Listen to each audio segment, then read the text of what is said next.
Hello lovelies. So these are my pots. These are courtyard pots. You'll hear my children shouting and they're playing with their uncle. They're so happy.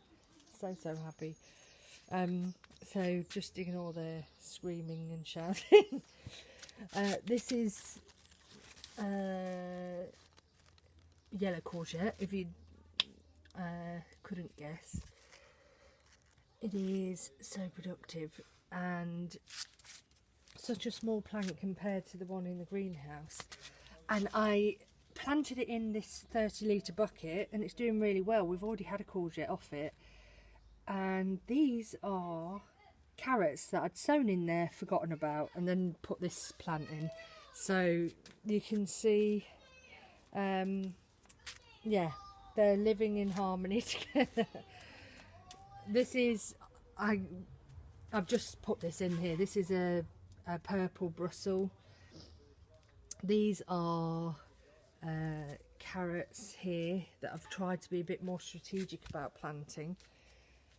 Some purple bush beans down here. They're growing all right actually. Got dahlias there that have come up but they're not doing anything, so I've no hopes for those.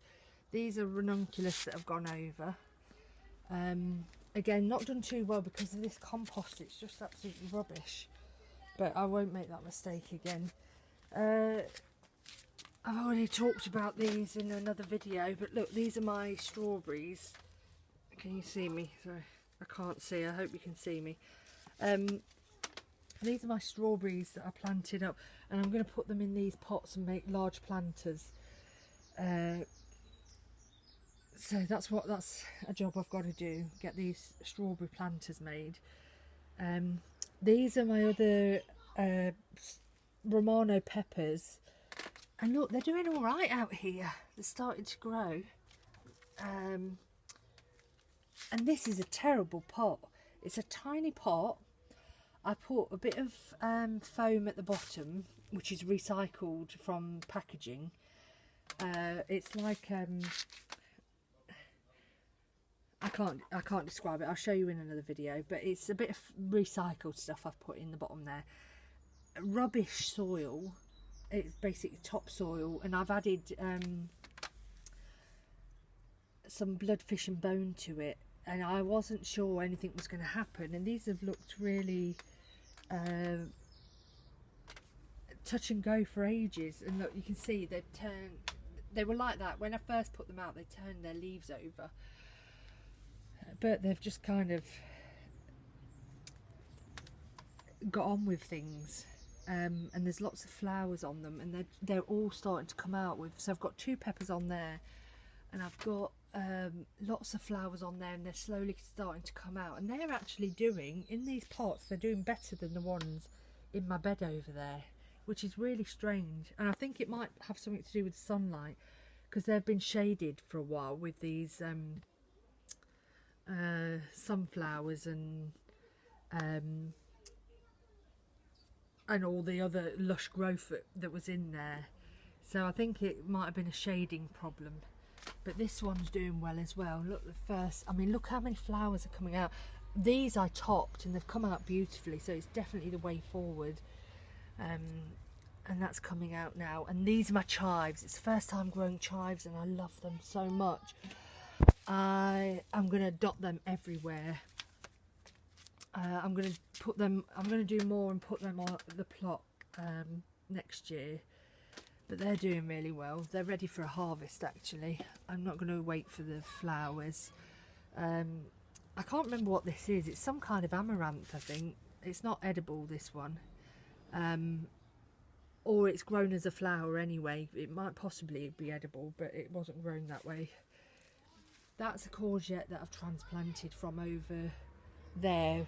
If you've seen my other video, you'll see the struggling squash plant. Here I planted some beans. They didn't really take off again because this compost is rubbish. You can see them down there. They really struggled. I put 4 to go around the trees, and I'll do this again next year. I'm going to change the compost to some good compost. And you see there's a garlic plant there, so I'm going to plant the garlic round there next year, I'm going to put some better compost, do some garlic, and I'm going to do more green beans. And you can see they're trailing up this tree, this apple tree. And look, it's right at the top there now. So I'm definitely going to do that next year with better compost. And potatoes. These are earth nut peas that have finally come up, but they are struggling again because of this compost. These are just a pot of weeds. They were hot nests, but they didn't come up. So I need to take the nettle out and dry that for tea. And I need to get some beans in there. That's one of my jobs again. Just get beans everywhere. I need lots and lots of beans because I love beans and I want to store them. So yeah, more beans, poppies in there with a rhubarb plant. Nasturtiums come up nicely there. We can make an antibiotic out of that, so I might harvest it if I've got time. If not, I'll focus on that next year. I've got so much going on, I'm like dotting all over the place. But the